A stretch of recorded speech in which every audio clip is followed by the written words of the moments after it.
This is Jerry Beck, and I'm just going to ramble on this audio commentary about the ant and the aardvark. And we are watching one of them, and this one's called Mumbo Jumbo. I like it a lot. I love the opening titles on this series, designed by Art Leonardi. He came up with this weird torn paper technique that he bought special paper with white inside, and he would tear it. And anyway, and he also did the lettering on the opening titles. I see the animators listed as an all-star cast, including Phil Roman, who is better known for his studio, Film Roman, which today still produces The Simpsons.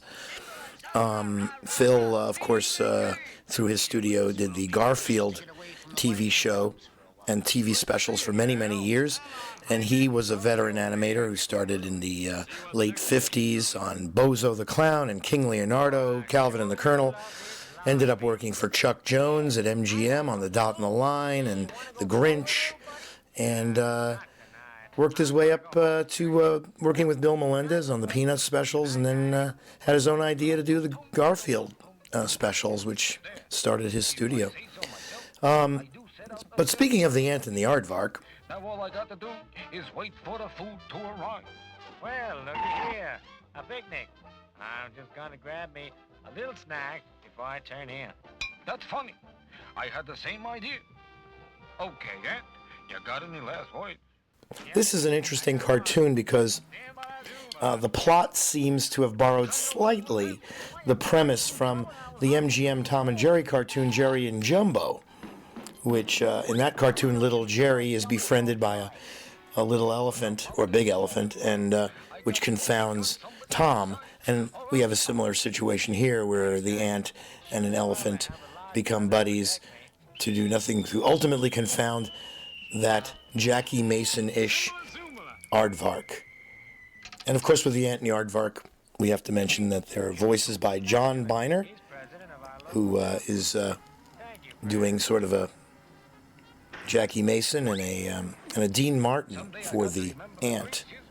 Did you notice that cameo by Roland of Roland and Ratfink?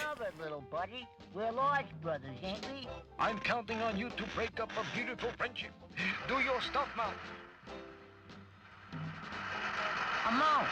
Yeah. Shoot, I'm allergic to meat. Are you hurt, little buddy? No, Tiny, I'm just fine. That's good. Nobody asks me if I'm hurt. Are you hurt? The ant and the aardvark never really had names, but there's a couple of cartoons where the ant is referred to as Charlie. I don't know what that means. You can read into that all you wish.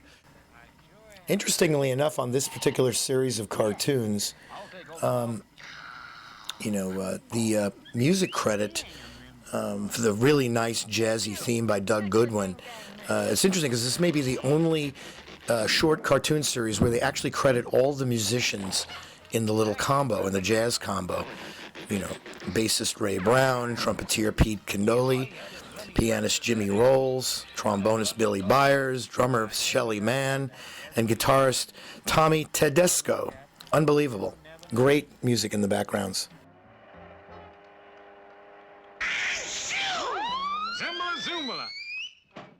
I gotcha.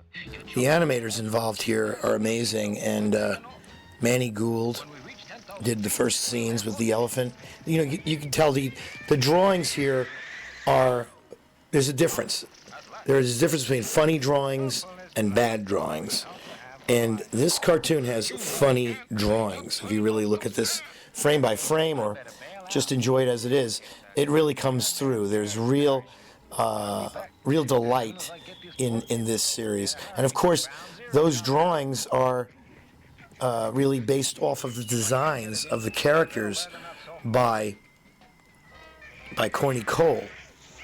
The sequence with the flying helmet is all done by Ken Muse, and he's really one of the greatest animators at the time, who was one of the veterans of the Tom and Jerry unit at MGM, as was Irv Spence. I better duck out of sight. Do you have a weight problem? Weigh yourself free. Plus free fortune card. Wait here, Shorty. I better not wait both of us together. Hey, wait, Tiny. It might be a booby trap. You're right, little pal. I better check it out.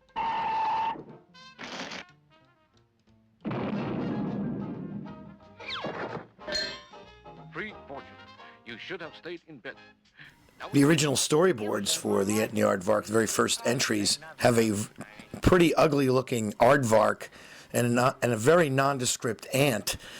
These drawings still exist. And in fact, you can see one of the storyboards in my book, Pink Panther: The Ultimate Guide to the Coolest Cat in Town, from DK Publishing.